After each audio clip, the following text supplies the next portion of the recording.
For those sa mga naghahanap ng mga best talaga na online loan apps or online loan services, this year 2026 na ang puhunan natin dito is loyalty. Yes, loyalty is the key sa mga online loan services na i-mention ko sa video na ito, na hindi naman sila nanghingi ng proof of income kahit sobrang taas na ng mga offers sa atin. Sa mga loan services na ito, na masasabi ko pa rin na ito pa din yung maaasahan ko in a very times of need, lalo kapag malakihang amount po yung kailangan natin dahil sila po ay legit, wala tayong question doon. So ilalaban talaga natin ito. Again guys, sa mga online loan services na babanggitin ko sa video na ito, loyalty is the key ang puhunan. So ibig sabihin guys, hindi sila katulad ng mga instant loan app or mga new loan apps po na mamayagpag po ngayon na talaga naman ang bilis-bilis talaga makakautang. Pero yes, ito naman, some of them naman nakakautang agad. Pero advantage po, if loyal na po tayo sa mga loan services na ito, kasi grabe rin naman yung benefits nila. Well, bago ako magpatuloy, disclaimer lang po, I'm not a financial and loan expert, and any loan apps or loan services po na may-mention ka video na ito are not sponsored, and lahat po ito is based sa experience ko lang. And by the way, if you are new to my channel, nagre-review po tayo ng different online loan apps or online loan services, legit man or hindi, new man or existing, sinisilip ko po yan at sinusubukan ko mismo. Nagbibigay po tayo dito ng legit tips, reviews, and recommendation and what online loan apps or loan services to avoid. Kaya kung gusto mong kitang mga videos, you can consider subscribing at i-click mo yung bell button para lahat ng videos ko is updated and notified po kayo. Well, back to this online loan services that I have 6 po na ma-share ko sa inyo. Yes, utang pa din po ito, pero ang laking bagay, pang puhunan, pang emergency, pang school budget, renovation, and other needs po natin. Kasi mataas po sila magpautang and then long terms po sila at mababa yung interest rate. So, ano-ano nga ba itong mga to? So, first on my list is si Maribank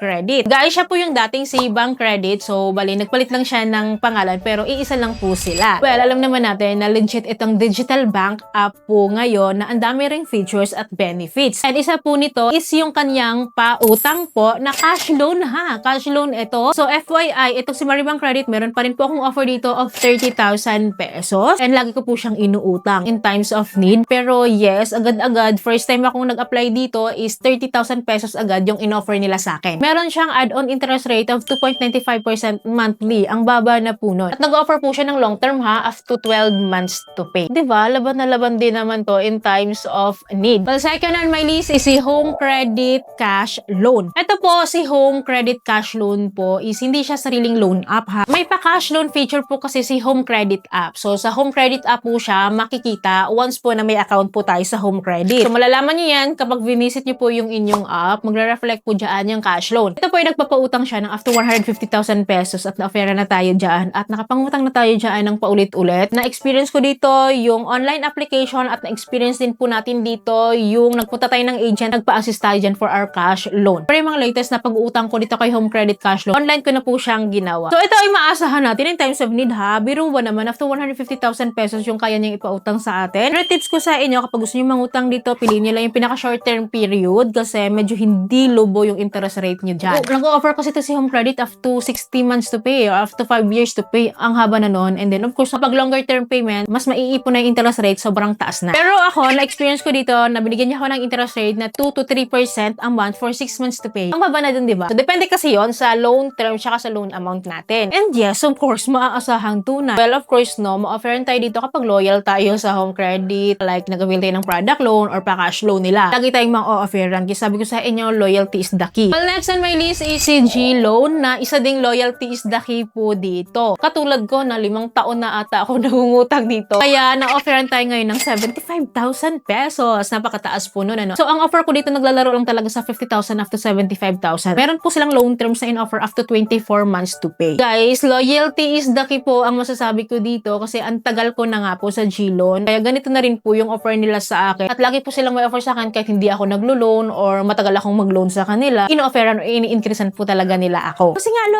loyal sa kanya, loyal kay GCash. Kaya ako sa inyo, build lang kayo ng build ng loyalty po dito. May maaani po talaga tayo in the long run. Well, next po, fourth on my list is si Lazada Fast Cash. Ito po yung pa-cash loan feature po ni Lazada app. After now po, hindi talaga siya nagsasawa sa akin. Ano maganda sa kanya, hindi bumababa yung loan offer niya kahit hindi ko siya gaanong inuutangan. Si Lazada Fast Cash Credit po, may offer po siya sa akin ngayon ng 25,000 pesos. pesos. At meron akong interest rate dito from 4% up to 6%. So, nagpapautang siya after 12 months to pay. Depende po yun sa iutang kasi natin, yung interest rate natin, tsaka yung loan terms natin. So, ito po is buo siyang matatanggap. And then, sabi ko nga sa inyo, ito rin is underrated eh. Hindi siya masyadong pinapansin. Napautangan talaga, pero yes, legit na legit po ito. Anyways po, no, next on my list, kung mayroon tayong Lazada cash loan, meron din tayong Shopee cash loan, which is tinatawag na S-loan. And so far, so good tayo dito kasi namamayagpog mo naman yung ating utang dito. Ang offer niya sa akin is nasa 90,000 pesos. Well, as of now po, ang interest rate ko sa kanya monthly is nasa 3.88%. Nagpapautang siya after 12 months to pay and then buo siyang matatanggap ngayon ha kasi zero admin fee pa rin siya. After now, hindi ko alam kung hanggang kailan yun. Pero yes, nakakatuwa sa S-loan kasi grabe, kung kailangan natin ng pangpuhunan, pang malakihang budget, laban na laban to. Banggang-bangga yung kanyang offer na agad-agad makukuha din agad natin once na mag-decide tayo mag-withdraw sa kanya. Ano masasabi ko dito na talagang loyalty is the key pa rin kasi alam nyo, 6,250 ako nagsimula dito. Nag-increase ako nag-increase. Lagi ko yan sinishare sa inyo. Almost 3 years na rin ako na may account sa S-loan pero yes, na-reach natin tong 90,000 pesos because of loyalty. Dahil matagal na rin akong gumagamit ng Shopee app, malaking factor yon. SPayLater, ginagamit ko siya palagi. Yes, regular ko siyang ginagamit. Diba ang ganda-ganda na may ganitong benefits pa din na in times of need, matatakbuhan. Well, lastly, 6 on my list is si Bilis. Well, FYI po, nag-maximum credit limit na tayo dito of 50,000 pesos as of now po, no? And as of now, inutangan natin siya at ginamit natin siya. And marami na tayong naging issue dito kay Bilis noon na i-share ko naman yan sa inyo, no, na nahack yung account ko. Pero yes, na-settle naman nila, na-manage naman nila, nagkaroon naman kami ng pag-uusap na maayos. Sinisigurado naman po nila ngayon na okay po yung aking account so far, and buti na lang hindi ko dinelete yung app ko noon kasi maaasahan pa din talaga naman natin si Bilis from this moment on kasi guys, alam nyo, buo siyang matatanggap at nasa 4% ang interest rate niya monthly at nagpapautang siya ng up to 12 months to pay. And guess what ha? Ito yung masasabi kong grabe naman din talaga yung pinagdaanan ko dito kay Bilis kasi nagsimula ako sa 500 pesos only. 500 pesos ang pinaka-loan approval ko sa kanya at sinaga ko yun. Lagi ko yan sinishare sa inyo yung naging journey ko sa Bilis after na-reach natin yung 50,000 pesos ngayon. Ito kasi maximum credit limit nila eh. Pero meron silang pa-credit boost, diba? Which is nagbibigay sila ng malakihang offer doon at pa-buy now pay later nila yon. Well, ito nga is cash flow naman yung pinag-uusapan natin. Yes, na-reach natin yung 50,000 sa tiyaga natin dito at sa loyalty natin dito. Well, those are my big 6 loan services or online loan application na masasabi ko sa inyo guys na please ingatan nyo tong mga to. Kasi yes, nagbibigay po talaga sila ng sobrang taas na loan offer kapag loyal po tayo sa kanila. Ang dami-dami nilang mga features guys na mai-enjoy natin, na makikinabang din naman tayo. So to give back din naman, no, maging loyal na lang po tayo sa kanila kasi yun lang po talaga yung maibibigay natin para masabi din na tayo ay loyal customer, loyal borrowers, or loyal clients po sa kanila. Kasi sabi ko sa inyo, sila pa rin po yung pinaka most top recommended online loan services na from the time na nasa mababa yung loan offer nila, talagang sinaga natin, loyalty is the key at tumaas tayo at may itataas pa ito basta loyal lang po tayo sa kanila kasi sila po again lahat ay legit, mababa ay interest rate, longer term payment, and legit po na nakakautang. Yes, legit po ito. So, yun lamang po. I hope po may natutunan kayo sa video. I hope po nakatulong tong video sa inyo. At kung nagustuhan niyo po yung video, please don't forget to like, share, and subscribe. At i-click yung bell button para lahat ng videos ko is updated and notified po kayo. Thank you po for watching this video. See you in my next video. Bye!